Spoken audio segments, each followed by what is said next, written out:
Shear മോഡുലസിന്റെ ചെയ്തു. ഇനി നമുക്ക് ചെയ്യാനുള്ളത് ബൾക്ക് മോഡുലസിന്റെ കേസ്. സോ ബൾക്ക് മോഡുലസ് എന്നതായിരുന്നു ബൾക്ക് മോഡുലസ് എന്ന് പറഞ്ഞു കഴിഞ്ഞാൽ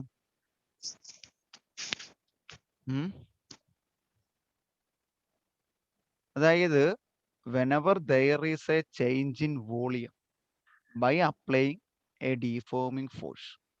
അപ്പൊ നമ്മൾ അവിടെയും ബൾക്ക് മോഡുലസ് റെപ്രസെന്റ് ചെയ്യുന്ന ലെറ്റർ ബി ആയിക്കോട്ടെ. ബൾക്ക് മോഡുലസിന്റെ കേസിൽ നമ്മൾ സ്ട്രെസ് എന്ന് പറയുന്നതിന്റെ ഇക്വേഷൻ എപ്പോഴും ഒന്ന് തന്നെ.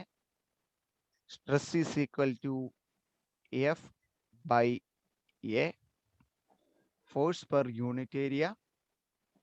സ്ട്രെയിൻ എന്ന് പറയുന്നത് change in volume divided by original volume. So bulk modulus B is equal to F by A stress divided by strain delta V by V. That is equal to F into volume divided by area into delta. ഇങ്ങനെ വേണമെങ്കിൽ നമുക്ക് ഒരു expression എഴുതാം. Now consider in the case of liquid and gas. ഏതെങ്കിലും ഒരു വെള്ളം അല്ലെങ്കിൽ ഗ്യാസിന്റെ കാര്യം എടുക്കും. ഗ്യാസിന്റെ കേസിൽ എഫ് ബൈ എ എന്ന് പറയുന്നത് തന്നെ force per unit area. Unit ഏരിയയിൽ കൊടുക്കുന്ന അല്ലെ അപ്ലൈ ചെയ്യുന്ന ഫോഴ്സിനെ വിളിക്കുന്ന പേരെന്നാ കാർത്തി? അറിയാവോ? That is defined as force per unit area. That is called pressure. That is represented by capital P. So നമ്മളുടെ നേരത്തെ മുമ്പത്തെ ഇക്വേഷൻ നമുക്ക് റീറൈറ്റ് ചെയ്യാം. B is equal to P divided by delta V by V. വീണ്ടും V മോളിൽ പോയി കഴിഞ്ഞാൽ അല്ല ഇവിടെ കൊണ്ട് നിർത്തിക്കോ, അല്ലെങ്കിൽ P into V divided by delta V. But there is a negative sign is required. ഇവിടെ ഒരു നെഗറ്റീവ് സൈൻ പ്രഷറിന്റെ ടേം എഴുതുമ്പോൾ കൊടുക്കണം. കാരണം ഇതാണ്, ഇതാണ് എൻ്റെ ലിക്വിഡ് അല്ലെങ്കിൽ ഗ്യാസ് എങ്കിൽ പുറത്തുനിന്ന് കൊടുക്കുന്ന പ്രഷർ കൂടുന്നതനുസരിച്ച് വോളിയം, പ്രഷർ കൂടിയ വോളിയം കുറയും. That means whenever pressure increases, volume decreases.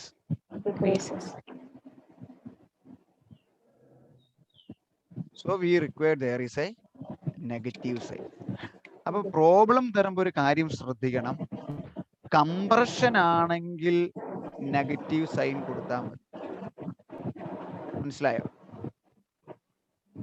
അതെന്നാ പറയാൻ കാരണം എന്ന് വെച്ചാൽ ഞാനിപ്പോ ചെയ്യുന്ന പ്രോബ്ലത്തിൽ പോസിറ്റീവ്, അതായത് ഇപ്പം 100 ലിറ്റർ ഉണ്ടായിരുന്നത് 90 ലിറ്റർ ആയി മാറിക്കഴിഞ്ഞാൽ വോളിയം എന്നാ ചെയ്തു? കുറഞ്ഞു. So we required the negative sign. But if I have 100 liter water in initial section and after that it will expand and the volume become 110 liter, then what about the sign? It will become positive. That will depend upon the change in volume or depend upon the applying pressure. If it is in the opposite direction, that means when the pressure increases, if the volume decreases, then we required there is a negative sign. So you just write this equation, or change in pressure, or we can rewrite this equation as that is equal to, or B is equal to minus delta P divided by delta V by capital V. This is the final equation or equation, another equation for bulk modulus. മനസ്സിലായില്ലേ കാർത്തി? പറഞ്ഞ clear ആയിരുന്നല്ലോ അല്ലേ? കേൾക്കായിരുന്നല്ലോ? എഴുതിയെടുത്തേ. This is actually bulk modulus. ഇവിടെ വേറെ ഒരു important thing കൂടെയുണ്ട്. that is compressibility. കേട്ടിട്ടുണ്ടോ? Compressibility. COM. Compressibility. അതെന്നാന്ന് ചോദിച്ചാൽ ചിലപ്പം ബൾക്ക് മോഡുലസ് കണ്ടുപിടിച്ചതിന് ശേഷം കംപ്രസിബിലിറ്റി എത്രയാന്ന് ചോദിക്കും. Compressibility is represented by the letter capital K. Compressibility is the reciprocal of bulk modulus. Reciprocal of bulk modulus.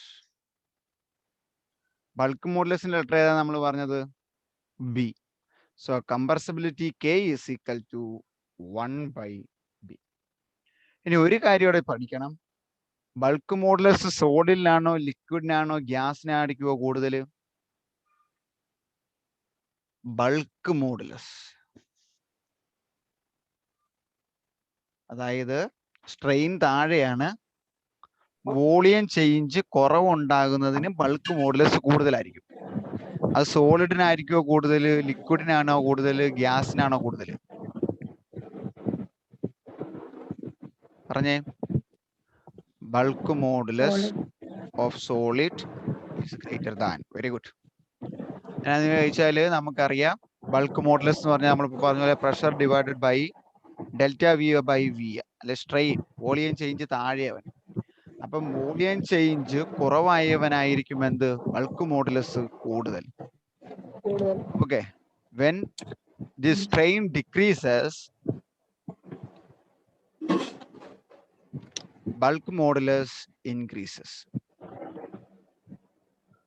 So the bulk modulus of the solid is greater than to that of liquid or compared to that of any gas. Yes. ഇപ്പൊ നമ്മൾ ഇതേ സാധനം എന്ന് പറഞ്ഞാൽ ലിക്വിഡിന്റെ case അല്ലെങ്കിൽ വാട്ടറിന്റെ കേസിൽ, വാട്ടറിന്റെ കേസിൽ ഏത് ഫോമാണ്? ഐസിന്റെ bulk modulus is greater than to that of water, അത് is greater than to that of moisture അല്ലെങ്കിൽ ഗ്യാസ് ഓർ അറ്റ്മോസ്ഫിയർ, അല്ലേ? വെള്ളം നീരാവി ആയി കഴിയുമ്പം ഓർ വേപ്പർ, അങ്ങനെയൊക്കെ വേണേൽ എക്സാമ്പിൾ ആയിട്ടൊക്കെ ചോദിക്കാം. സോ ഐസ് കട്ടയായിട്ടിരിക്കുമ്പോൾ its bulk modulus is greater than to that of in liquid form, and that is greater than to that of that is in gaseous or vapor form. So these are the two heading: compressibility and the rate of change of bulk modulus or change in bulk modulus in different material. That means in solid, in liquid, in gas. അതോടെ not ചെയ്തേ. എന്നാ ചോദ്യം എഴുതിക്കോ. Question number 1 in case of bulk modulus.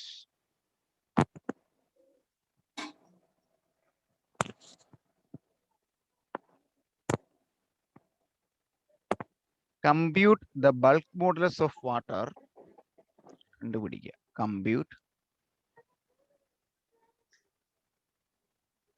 the bulk modulus of water from the following data.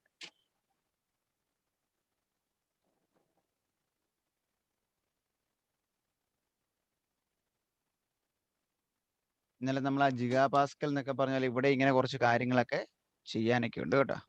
അതൊക്കെ പറഞ്ഞു തരാനാണ് ഞാൻ ഈ problem എടുത്തത്. ഒരു കുറച്ച് ഡേറ്റ കാർഡ് തന്നിരിക്കുക വാട്ടറിന്റെ കേസിൽ, അത് ഉപയോഗിച്ച് അതിന്റെ ബൾക്ക് മോഡുലസ് കണ്ടുപിടിക്കും. സോ തന്നിരിക്കുന്ന ഇതാണ്. അതിന്റെ ഇനിഷ്യൽ വോളിയം 100 ലിറ്റർ ആയിരുന്നു.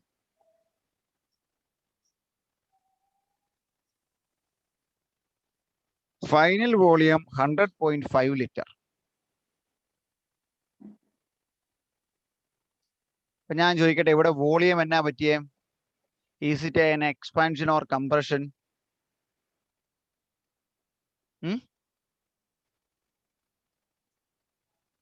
വോളിയം 100-ൽ നിന്ന് 100.5 ലിറ്ററിലോട്ട് കൂടിയായി കഴിഞ്ഞാൽ അത് എക്സ്പാൻഷൻ ആണോ കംപ്രഷൻ ആണോ?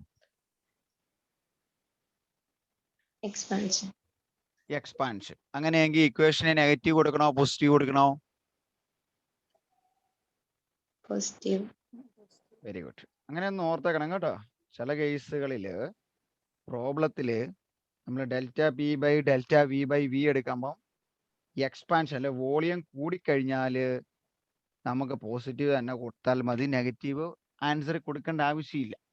ഇനി സ്പെസിഫൈ ആയിട്ട് എന്തുകൊണ്ടാണ് നെഗറ്റീവ് കൊടുക്കുന്നത് പോലെ സി പാർട്ടായിട്ട് പോലെ അവർ ചോദിച്ചാൽ കാര്യം എഴുതിയാൽ മതി. Okay. So initial volume by the application of pressure, കൊടുത്ത അപ്ലൈഡ് പ്രഷർ തന്നിരിക്കുകയാണ്. Applied pressure is equal to, or pressure change ആണ് തന്നേക്കുന്നത്. അപ്പൊ ഡെൽറ്റ പി ആ തന്നിരിക്കുന്നത്. പ്രഷർ ചേഞ്ച് എന്ന് പറയുമ്പോൾ ഡെൽറ്റ ആയല്ലോ. That is equal to 100 ATM pressure.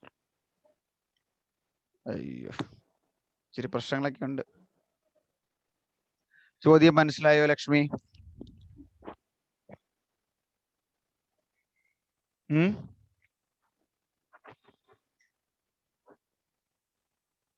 Hello. Okay. Bulk മോഡുലസിന്റെ ഇക്വേഷൻ ഇതായിരുന്നു, F/A divided by change in volume divided by original volume. That is equal to F/A. നമ്മളിവിടെ പറഞ്ഞു അതിന് പകരം പ്രഷറിന് എഴുതിയാൽ മതി, pressure divided by delta V by V. ശരിയല്ലേ? ശരിയല്ലേ? ഇനി ഈ സ്ട്രെസ് അല്ലേ മുകളിൽ കിടക്കുന്നത്, സ്ട്രെസ് ബൈ സ്ട്രെയിൻ അല്ലേ? സ്ട്രെസ്സിന്റെ യൂണിറ്റ് എന്നായിരുന്നു ഇന്നലെ വരെയും പഠിച്ചത്? സ്ട്രെസ്സിന്റെ യൂണിറ്റ് എന്നായിരുന്നു? F/A, newton per metre square or pascal അല്ലേ? നമ്മൾ ഇന്നലെ ജിഗാ പാസ്കലിൽ തന്നതിനെ പാസ്കലിലോട്ട് കൺവേർട്ട് ചെയ്തിട്ടാണ് ആൻസർ എടുത്തത് അല്ലേ? സ്ട്രെയിന് യൂണിറ്റ് ഇല്ലായിരുന്നു, യൂണിറ്റ്ലെസ് ആയിരുന്നു. ഇതൊന്നും പഠിക്കുന്നില്ലെന്ന് തോന്നുന്നു. ഇതാണ് ദേഷ്യം. സ്ട്രെസ്സിന്റെ യൂണിറ്റ് എന്നാ? Newton per metre square or pascal. പക്ഷെ ഇവിടെ തന്നിരിക്കുന്നത് ഏതിലാണ്? അറ്റ്മോസ്ഫിയറിക് പ്രഷറിലാണ് അല്ലേ? അപ്പം 100 ATM എത്ര പാസ്കലാന്ന് കണ്ടുപിടിക്കണം ആദ്യം. മനസ്സിലായി? അവിടെ തന്നെ ഒരു അരമാർക്കിന്റെ ചോദ്യമായി. അപ്പൊ അറ്റ്മോസ്ഫിയറിക് പ്രഷറിനെ പാസ്കലിനാക്കാനുള്ള ഇക്വേഷൻ ഇതാണ്. 1 ATM is equal to around 1.013 into 10⁵ pascal. അപ്പൊ നമ്മുടെ 100 ATM എന്ന് പറഞ്ഞാൽ എത്രയായിരിക്കും? 100 ATM is equal to 100 into 1.013 into 10⁵ pascal. മനസ്സിലായോ? അത് ക്ലിയർ ആയോ? എന്റെ റേഞ്ച് പോയി തുടങ്ങുന്നതാണ്. ഇവിടെ മഴക്കാറായോ? സോ നമുക്ക് ഈ വാല്യൂ കിട്ടി. ഡെൽറ്റ വി എത്രയാ? Delta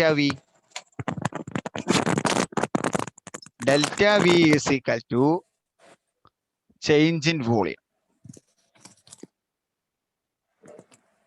that is equal to final volume minus initial volume. എത്രയാണ്? 100.5 ലിറ്റർ മൈനസ് വെരി ഗുഡ് 100. നിങ്ങൾ പെട്ടെന്ന് പറഞ്ഞ് litre. That is equal to 0.5 litre. ഇത് നോക്കിയേ, ന്യൂട്ടൺ പെർ മീറ്റർ സ്ക്വയർ അല്ലേ പാസ്കലിലല്ലേ കിടക്കണേ? ഇതേതിലാ കിട്ടിയേക്കുന്നത്? ഇത് ലിറ്ററിലാ കിട്ടിയല്ലേ? അപ്പൊ ലിറ്ററിനെ മീറ്റർ സ്ക്വയർ അല്ലെങ്കിൽ മീറ്റർ ക്യൂബിലേക്ക് മാറ്റണം, മീറ്ററിന്റെ ടേമിലോട്ട് മാറ്റണം. എത്ര മീറ്റർ ക്യൂബാ ഒരു ലിറ്റർ, അല്ലെങ്കിൽ എത്ര ലിറ്റർ ഒരു മീറ്റർ ക്യൂബ് എന്നറിയാവോ? 1000 ലിറ്റർ ആണ് ഒരു മീറ്റർ ക്യൂബിൽ കൊള്ളുന്നത്. അതായത് 1 മീറ്റർ നീളവും 1 മീറ്റർ വീതിയും 1 മീറ്റർ ഉയരവും ഉള്ള ഒരു ബുദ്ധി എടുത്താൽ അതിനകത്ത് 1000 ലിറ്റർ കൊള്ളുമെന്നാണ് നമ്മുടെ ഏകദേശ ഒരു അനുമാനം. അപ്പം 1 ലിറ്റർ എന്ന് പറഞ്ഞാൽ എത്രയായിരിക്കും? ഇതിങ് കൊണ്ടേ ഹരിക്കുക അല്ലേ? 1 metre cube divided by 1000. That is equal to 1 litre എന്ന് പറയുന്നത് 10⁻³ മീറ്റർ ക്യൂബ് ആയിരിക്കും. അപ്പൊ ഇതിനെ മീറ്ററിലോട്ട് മാറ്റാൻ എങ്ങനെയാണ്? 0.5 into 10⁻³ മീറ്റർ ക്യൂബ്. മനസ്സിലായോ? Very very important. അപ്പൊ ഡെൽറ്റ വി ആയി. ഇനി ആദ്യം ഉണ്ടായിരുന്ന ഇനിഷ്യൽ വോളിയം എത്രയാണ്? ഇനിഷ്യൽ വോളിയം എത്രയാ?